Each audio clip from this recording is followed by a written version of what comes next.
vous allez perdre en glycogène, vous allez perdre en sucre et vous allez perdre également en... je ne sais plus.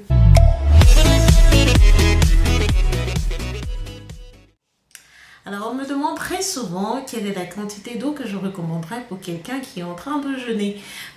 Donc, ça peut être pour ses besoins personnels ou alors, comme c'est la période de Ramadan actuellement, quelle est la quantité d'eau qu'il faut boire effectivement.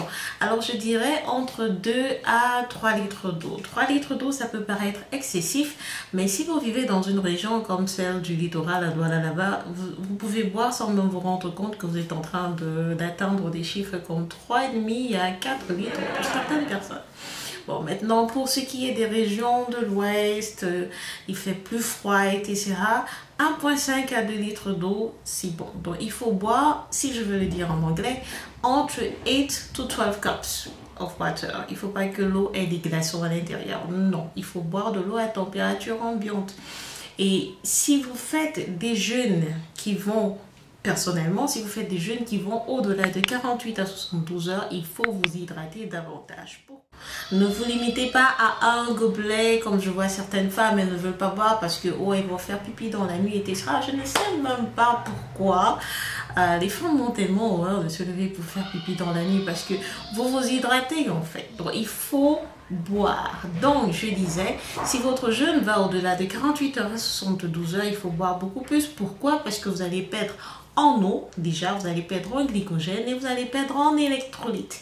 Ce qui peut arriver si vous ne consommez pas assez d'eau pendant que vous jeûnez, vous pouvez avoir des calculs rénaux. Donc c'est la concentration de l'urine, ça fait très mal. Donc ne vous y aventurez pas s'il vous plaît, parce que ça fait très mal. Je suis toujours là pour vous prévenir, vous-même vous savez.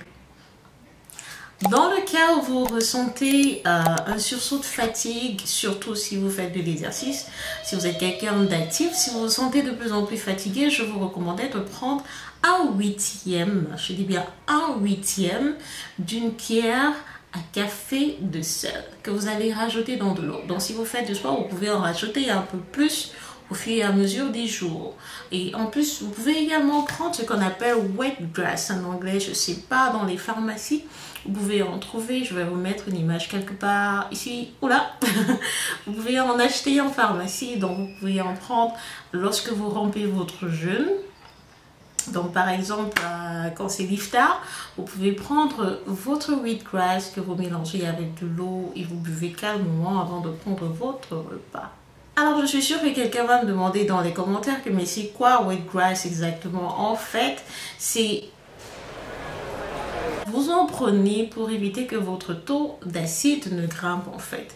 Donc il faut éviter tout cela, rester dans la santé. Je raconte franchement.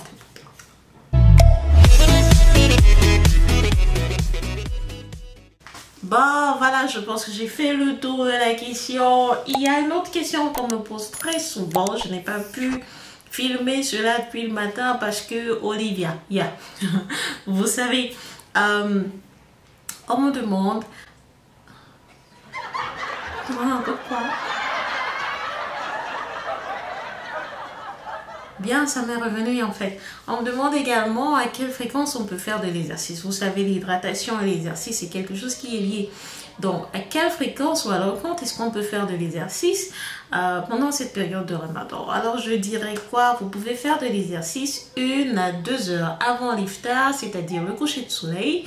Et vous pouvez en faire 2 à 3 heures après l'iftar. Vous voyez un peu. Pendant ces tranches-là, quand vous savez que vous allez bientôt approcher de l'iftar, vous pouvez donc vous donner 10 à 20 répétitions par mouvement que vous êtes en train de faire. Ça veut dire que vous vous donnez un peu plus pendant l'exercice en fait. Donc, vous vous donnez à fond et vous savez que vous allez combler vos besoins une fois que vous allez rompre le jeûne. Rompre le jeûne. Sorry. Ok, merci d'avoir été avec moi une fois de plus. Je suis Ariane Evermine. Merci d'être abonné sur ma chaîne. On se retrouve très bientôt pour parler de ce fameux ail que je n'ai toujours pas filmé. Vraiment. Allez, ciao.